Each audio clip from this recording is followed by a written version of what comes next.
creeds.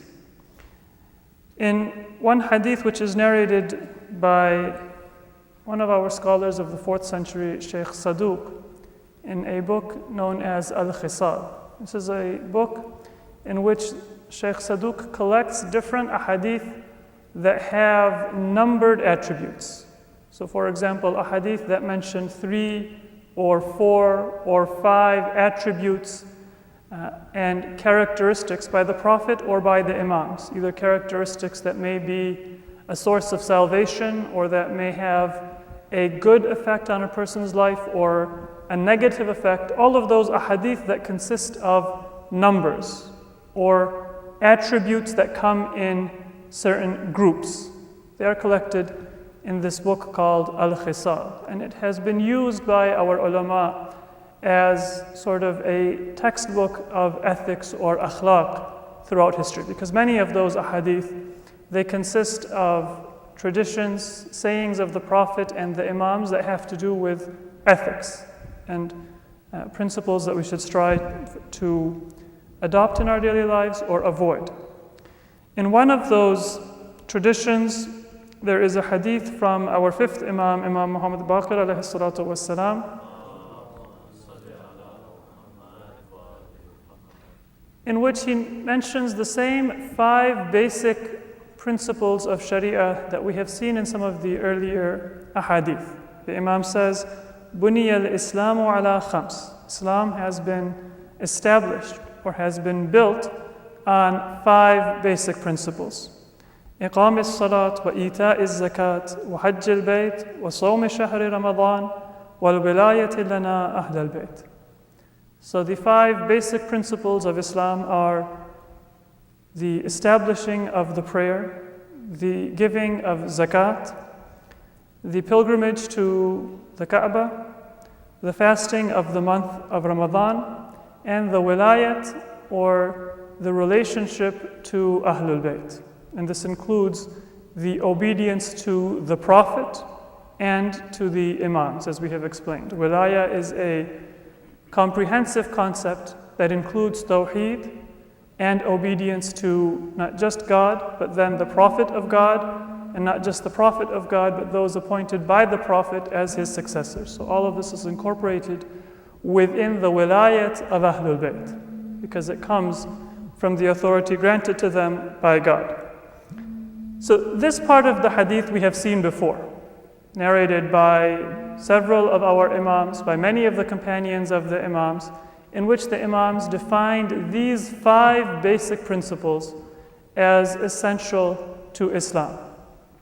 In this hadith, the 5th Imam expands on these 5 principles and differentiates between the 4 acts of worship on the one hand and the relationship to and the obedience to that wilayat of Ahlul Bayt alayhim salam on the other hand. He says, فَجَعَلَ فِي أَرْبَعٍ مِّنْهَا رُخْصَةً. With regard to 4 of these 5 basic principles, Allah subhanahu wa ta'ala has given some leeway, some rukhsa. There is not that hard and fast requirement to practice all of those other important principles of Islam. There is some area where a person can have flexibility. وَلَمْ يَجْعَلْ فِي الْوِلَايَةِ رُخْصَةً. But as for the wilayat, there is no rukhsa. There is no leeway.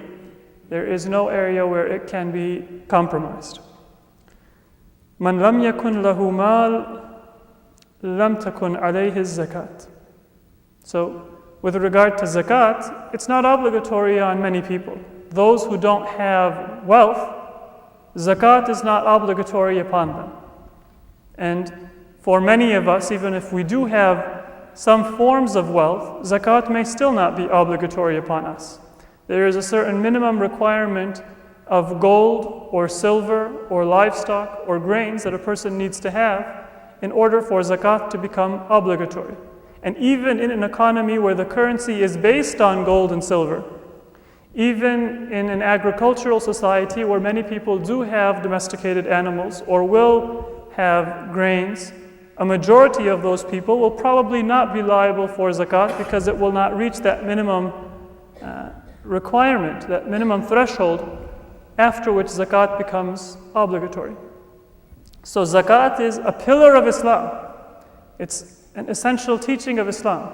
But many, or perhaps most believers will not be liable for zakat. وَمَنْ لَمْ يَكُنْ لَهُ مَالٌ فَلَيْسَ عَلَيْهِ حَجٌّ.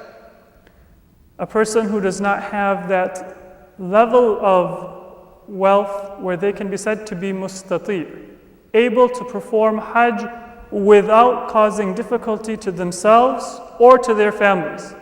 Hajj is not obligatory on them. They can perform hajj even if they have to save up in order to be able to make the journey. But it isn't an obligation for anybody who is not able to easily make that journey without causing difficulty for their own lifestyle and the lifestyle of their family. مَنْ كَانَ مَرِيضًا صَلَّى قَاعِدًا. As for prayer, it isn't that those of us who are not healthy or those of us who don't have a lot of time don't have to pray. The rukhsa in prayer is not that people don't have to pray, but that if a person is sick, they don't have to pray standing up. And here again, the standard is not that we have to pray standing up unless it's going to kill us. If it's going to be harmful for us, if it's going to cause difficulty, cause us to get more sick or injury, for example, for it to get worse, even if it's physically possible for us to pray standing up, but with difficulty or with hardship, we don't have to do so. So Allah has given flexibility even with regard to prayer. The most important, as we have seen in previous ahadith, the most important of the pillars upon which Islam is based is prayer. And we have many ahadith which we will come to, that under no state can a Muslim abandon prayer. So that, for example, if there is a person who does not have anything to wear and to cover themselves with when they are praying, they still need to pray. If a person is drowning and the time for prayer comes and they're in the middle of the ocean, they still should pray.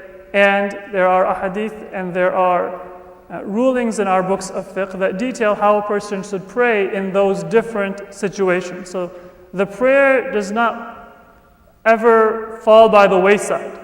But Allah has given rukhsa, has given leeway that we don't have to pray standing up with all of the particulars if it's not possible or if it's not something that we can do with ease. So all of these pillars of Islam, in spite of their importance, have some leeway. مَنْ كَانَ مَرِيضًا صَلَّى قَائِدًا وَأَفْطَرَ شَهْرَ رَمَضَانَ. And with fasting also, such a person can break their fast, or if they are sick from the beginning of the day, they do not need to fast. In some cases, they won't even be liable for making up the fast. So if they have an illness that continues until they die, for example, then they will miss the fast of Ramadan, and they are not liable for it at all. وَالْوِلَايَةُ صَحِيحًا كَانَ أَوْ مَرِيضًا أَوْ ذَا مَالٍ أَوْ لَا مَالَ لَهُ فَهِيَ لَازِمَةٌ. But as for the wilayah, as for the obedience to the Prophet and the Imams, it is an obligation whether a person be healthy or sick, whether a person be wealthy or poor. فَهِيَ لَازِمَةٌ. It is a necessity. So if we ever have seen a hadith or maybe heard in different lectures or majalis that out of all of the teachings of Islam, that wilayah of Ahlul Bayt, the wilayah of the Prophet and the Imams is the most important, sometimes it may seem that this is compromising the importance of the other principles and the other teachings of Islam. But that is not the case. It isn't to say that prayer is not important. It is not to say that fasting is not important, or hajj is not important, or zakat is not important. But it is, in the first place, to say that there is a qualitative difference. All of those have certain exceptions in which either they are not necessarily performed, or they will be performed in a different way. But wilayat is something which must be performed and must be maintained under all circumstances, number one. And as we have seen in other ahadith, the wilayah also is something that ties together all of the other obligations and principles of the Sharia that gives them their deeper meaning and allows them to benefit the individual and the